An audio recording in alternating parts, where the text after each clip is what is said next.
नमस्ते सदावत्सले मातृभूमे। एक बड़ा भारी सवाल है, सरकार आखिर करे तो क्या करे? सरकार का इंटेंशन साफ है। अच्छा, ये बात भी है कि सुप्रीम कोर्ट के आदेश से ही भारत में एनआरसी किया गया था। भारत में मतलब असम में एनआरसी किया गया था। असम एनआरसी थोड़ा दूसरा है। असम एनआरसी असम अकॉर्ड के आधार पर चलता है और असम में जो एनआरसी है उसका मतलब कहा उसको नेशनल रजिस्टर कहा गया है। लेकिन असम का मतलब है कि जो असम में या जो पूर्वोत्तर में रहता है उसको वहां पर भारत के नागरिक हो सकता है, लेकिन उसको वहां पर रहने का अधिकार नहीं है। उसको वहां परमिट सिस्टम है, अभी भी परमिट सिस्टम है। उस परमिट सिस्टम के तहत ही वहां जाना पड़ता है कानूनन, और असम अकॉर्ड के अकॉर्डिंग रहना पड़ता है। तो मैं अगर असम में परमानेंट रहना चाहता हूं और वहां पर एनआरसी हो रही है तो फिर मैं वहां नहीं रह सकता। एटलीस्ट मेरा वोट नहीं हो सकता, और मैं भारत का नागरिक हूं लेकिन मैं वहां नहीं रह सकता। ऐसा कानूनी प्रावधान हमारे यहाँ है। तो असम में असम अकॉर्ड के अकॉर्डिंग एनआरसी हुआ था। सुप्रीम कोर्ट के आदेश से एनआरसी हुआ था। ये पता मतलब सुप्रीम कोर्ट ने आदेश दिया था कि भाई एनआरसी करवाया जाए। एनआरसी वहां पर हो रहा है और पीछे हमने सबने देखा है कि बार बार वो मुकदमेबाजी आती है एनआरसी में। जब कांग्रेस की सरकार हुआ करती थी तो उन्होंने एनआरसी करवाने के बावजूद बहुत सारी कमियां छोड़ी हुई थी, जिससे लोग वहां पर रुके हुए थे और लोग वहां पर रह रहे थे। अब हेमंत विश्व शर्मा बैठे हुए हैं, भारतीय जनता पार्टी की केंद्र में सरकार है और भारतीय जनता पार्टी केंद्र में सरकार होने के नाते बड़ा सर्जग है।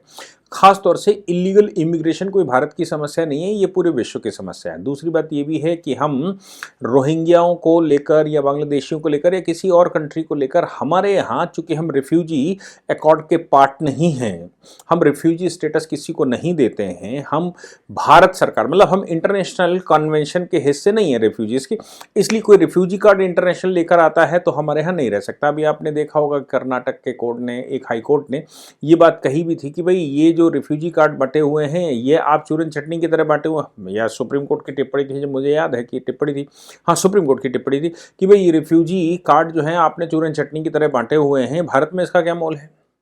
ऐसा ऐसा लग रहा है कि रिफ्यूजी कार्ड बांटने वाली कुछ दुकानें खुली हुई हैं, वो रिफ्यूजी कार्ड बांट देते हैं भारत में, वो लोग रिफ्यूजी कार्ड लिए घूम रहे हैं। जब भारत उस कन्वेंशन का हिस्सा ही नहीं है, भारत सरकार कंप्लाइंस नहीं कर सकती है या भारत सरकार के ऊपर वो बाध्य नहीं है, तो इन रिफ्यूजी कार्ड्स का भारत में कोई मतलब नहीं होता। अब वो रिफ्यूजी कार्ड लेकर सुप्रीम कोर्ट चले जाते हैं, तमाम उनके हिमायती भारत में रहते हैं, तमाम जो भारत की आबादी डेमोग्राफी चेंज करना चाहते हैं वो तमाम तरह की फंडिंग होकर सुप्रीम कोर्ट तक बड़े बड़े करोड़ों रुपए के वकील खड़े करके और सुप्रीम कोर्ट में वो फाइल करते हैं, और सुप्रीम कोर्ट में फाइल करके वो सुप्रीम कोर्ट से आदेश लेते हैं। लेकिन वो ऑनरेबल इस समय के जो चीफ जस्टिस हैं सूर्यकांत, वो राष्ट्रवादी विचारों से बहुत प्रेरित रहते हैं। जब तक सही रास्ता ना हो तब तक वो रिलीफ नहीं देते हैं। और उनकी ही टिप्पणी, जहाँ तक मुझे याद है उनकी ही टिप्पणी थी, उन्होंने कहा भाई रिफ्यूजी कार्ड ये बटे हुए हैं तो रिफ्यूजी कार्ड हटा दीजिए, भारत में लागू नहीं होता। दूसरी बात ये भी है कि इलीगल इमिग्रेंट को लेकर भारत सरकार बहुत सर्जग है। इलीगल इमिग्रेंट खासतौर से समस्या पश्चिम बंगाल की है, असम की है, नॉर्थ ईस्ट की है। इधर इलीगल इमिग्रेंट समस्या थी हमारे यहाँ जम्मू कश्मीर की। जम्मू कश्मीर में आर्टिकल 370 के एब्रोगेशन के बाद या उसके डाइल्यूशन के बाद और आर्टिकल 35 कैपिटल ए के ख़त्म होने के बाद जम्मू कश्मीर की जो जम्मू कश्मीर का कॉन्स्टिट्यूशन ख़त्म होने के बाद वो समस्याएं धीरे धीरे सॉल्व हो रही है। वहाँ बॉर्डर पर बहुत सर्जकता है। लेकिन ये जो मिज़ोरम का हिस्सा है, ये जो नॉर्थ ईस्ट में है, ये जो असम में है, बंगाल में, ये बड़ी भारी समस्या भारत के लिए बनी हुई है इस समय, और इस समस्या से भारत जूझ रहा है। जब वहाँ राज्य सरकारें जहाँ जहाँ कोऑपरेटिव है वहाँ तो ठीक से चल रहा है, जहाँ राज्य सरकारें कोऑपरेटिव नहीं है वहाँ पर बड़ी भारी समस्या चल रही है। अच्छा, ये इलीगल इमिग्रेंट की मामला हम सब जानते हैं कि ये पूरे विश्व में चलता है।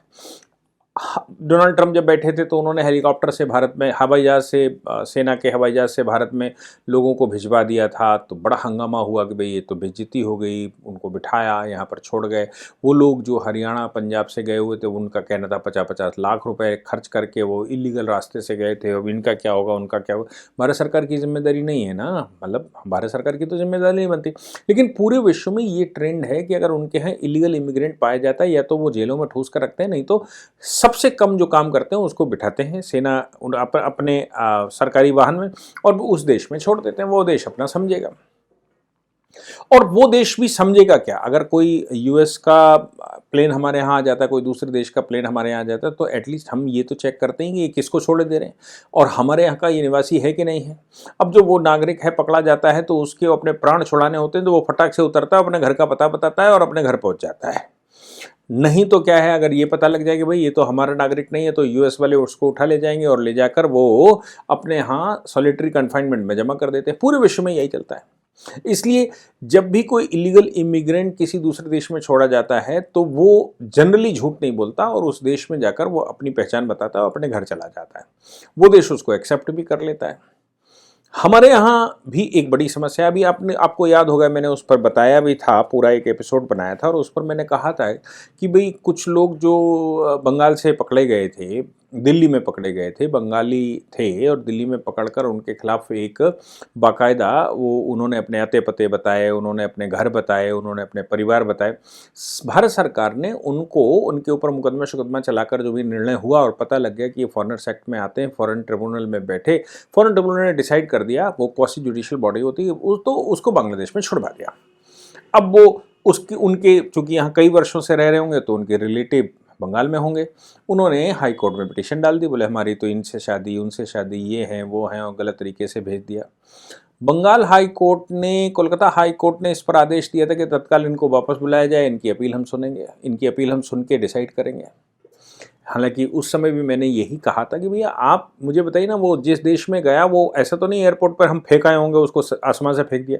जब हम उसको लेकर गए होंगे तो वहाँ जाकर अथॉरिटीज़ ने पूछा होगा, वहाँ की अथॉरिटीज़ ने पूछा, उसने अपना आता पता बताया, यहीं पर बता दिया था, वहाँ बताया उन्होंने, हम वहाँ छोड़कर चले आए। तो प्रैक्टिकली बात अगर करी जाए, थ्योरेटिकली कानून फानून छोड़ दीजिएगा, प्रैक्टिकली बात करी जाए तो जिस देश में लेकर गए उस देश में जाकर उसने रिकॉग्नाइज किया और उस देश ने रिकॉग्नाइज किया और वो अपने देश में वापस चला गया। अब आप कह रहे हो कि यहाँ कानूनी प्रक्रिया पूरी नहीं हुई थी इसलिए इसको वापस ले आओ, इसलिए हम उसकी सुनवाई करेंगे क्योंकि उसकी सास आई है या उसका समधी आया है या उसकी समधन आई है और उसका फलाना ढिमाका आया। क्या इतना सफिशिएंट नहीं है कि किसी देश में, जिस देश का वो नागरिक अपने आप को बता रहा है, उस देश में जब हमने छोड़ा तो उस देश ने उसको स्वीकार कर लिया। कोई भी देश कैसे स्वीकार, जब हम इलीगल इमिग्रेंट स्वीकार नहीं कर रहे हैं तो कोई भी देश भारत में कैसे छोड़ जाएगा किसी को जब तक वो भारतीय नागरिक ना हो। और भारत में जब वो आएगा तो वो अपनी पहचान बताएगा, अथॉरिटीज उसको क्रॉस वेरीफाई करती हैं, क्रॉस वेरीफाई करने के बाद उसके घर ले जाती हैं और अथॉरिटीज फिर उसको छोड़ देती हैं। अदरवाइज अथॉरिटी जैसी उसको देखेंगी वो खुद फंस जाएगा, आतंकवादी घोषित हो जाएगा।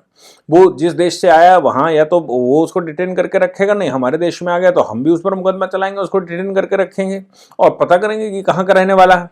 तो उस व्यक्ति के लिए भी, जो आया है उसके लिए भी सबसे सहजता का काम यह है कि वो अपने प्राण बचाना चाहते तो अपना सही बात बता दे, तो उस देश स्वीकार कर लेगा तो कम से कम दूसरे देश के चक्कर में नहीं फंसेगा।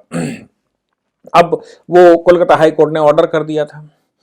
सुप्रीम कोर्ट में कल इसी प्रकार का एक केस आया। कुछ लोग आए भाई सुप्रीम कोर्ट, उन्होंने कहा साहब जो हमारे देश की कानूनी प्रक्रिया है वो कानूनी प्रक्रिया का पालन नहीं हुआ, वो पालन नहीं हुआ है और ऐसे लोगों को वहां पर छुड़वा दिया गया है।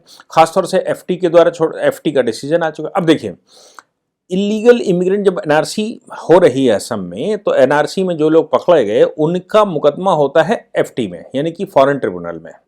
फॉरेन ट्रिब्यूनल में बाकायदा ये सिद्ध होता है। और फॉरेन ट्रिब्यूनल क्या है? फॉरेन ट्रिब्यूनल ऐसा नहीं है कि वो कोई भी बॉडी है। Foreign tribunal quasi judicial body, यानी कि जुडिशरी के अधिकारी बैठते हैं और जो एनआरसी करने वाले अधिकारी हैं या जो वहाँ के एडमिनिस्ट्रेटिव सीनियर अधिकारी होते हैं इन विषयों के स्पेशलिस्ट, उनको बिठाया जाता है। तो जब सीनियर ऑफिसर बैठते हैं और उनको बिठाया जाता है तो सीधी सी बात यह है कि फिर इसमें गुंजाइश कहाँ रहेगी। दूसरी बात यह है कि एफटी जब डिसाइड कर देती है तो उसके बाद भारत सरकार डिपोर्ट उनको करती है, भारत सरकार अपने प्लेन में बिठाती है या रास्ता दिखाती है और वहां पर छोड़ देती है। अब ये भी बात तय है कि जब वो वहां पर जाता है तो जाने के बाद, जैसे मैंने पहले कहा कि वो जाने के बाद अपना रास्ता ढूंढता है, नहीं तो यहाँ तो एफटी ने बैठा लिया, उसके खिलाफ मुकदमा चला गया, हमार तोड़ भी होगी उसकी, तो वो बांग्लादेश का अपना सही रास्ता बता देता है ताकि वो बच जाए, क्योंकि बांग्लादेश का रास्ता बताने, घर बताने में ही बचता है। अगर वो नहीं बताएगा और सही में बांग्लादेशी है या रोहिंग्या है, उस रूट से आया है, तो हमारे एफटी में जब फंस जाएगा तो फिर बहुत बड़े चक्रव्यूह में फंसने वाला है, कितने साल तक बाहर नहीं जाएगा ये पता नहीं। इसलिए वो आसानी से अपना रास्ता बता देता है। सुप्रीम कोर्ट में जो लोग आए उन्होंने कहा साहब एफटी ने डिसाइड कर दिया, भारत सरकार ने उनको उठाकर डिपोर्ट कर दिया। अब कानूनन, अब देखिए यहां पर कानून समझा रहे हैं कोर्ट को, कानूनन उसको अपील का राइट था। भारत में किसी भी व्यक्ति को अपील का राइट है। अब जो फॉरेन ट्रिब्यूनल है जिसने उसको डिपोर्ट करवाया या जिसने डिसीजन दिया और भारत सरकार ने डिपोर्ट कर दिया, वो कुछ जल्दबाजी होगी, उसको अपील करने का अवसर भारत में नहीं मिला। उसको ये सिद्ध करने का अवसर नहीं मिला कि वो भारत का नागरिक है। उसको ये सिद्ध करने का अवसर नहीं मिला कि वो बांग्लादेशी नहीं है। सुप्रीम कोर्ट में उन्होंने कहा कि भाई ये है। पहले सुप्रीम कोर्ट ने थोड़ा उनसे आर्गूमेंट किया और उसके बाद सुप्रीम कोर्ट ने कहा कि भाई हम चाहते हैं कि भारत सरकार को हम सलाह दे दें। भारत सरकार को सलाह दे रहे हैं कि उन लोगों को वापस लाया जाए। अब वो व्यंग था या सच था पता नहीं, लेकिन जो वेबसाइटें रिपोर्ट कर रही हैं, चूंकि ओरल आर्गूमेंट था, कोई जजमेंट नहीं है, तो जो वेबसाइटें कोट कर रही हैं उसके अनुसार तो ये है कि सुप्रीम कोर्ट ने ये कहा कि भाई मैं भारत सरकार को हम सलाह देते हैं कि वो उन लोगों को वापस लाए जो उनको अपील का अवसर दे। अब सवाल मेरा वही है कि अपील का अवसर तो आप कह रहे हो कि भाई उसको अपील का अवसर मिलना चाहिए और भारत सरकार उसको वापस लाए, लेकिन सवाल तो यही है कि ना, वो जब बांग्लादेश में भारत सरकार ने छोड़ा होगा, जब भारत सरकार वहां छोड़ने गई होगी या डिपोर्ट किया होगा, तो बांग्ला अथॉरिटीज भी पागल थी क्या? बांग्ला अथॉरिटीज ने ले लिया किसी को?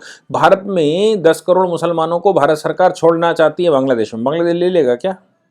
मैं कहता हूं कि वो 20,000 लोगों को छोड़ना चाहते हैं, बांग्लादेश ले लेगा क्या? पाकिस्तान भारत में किसी को छोड़ना चाहता है, भारत ले लेगा क्या? भारत पाकिस्तान में किसी को छोड़ना चाहता है, पाकिस्तान ले लेगा क्या?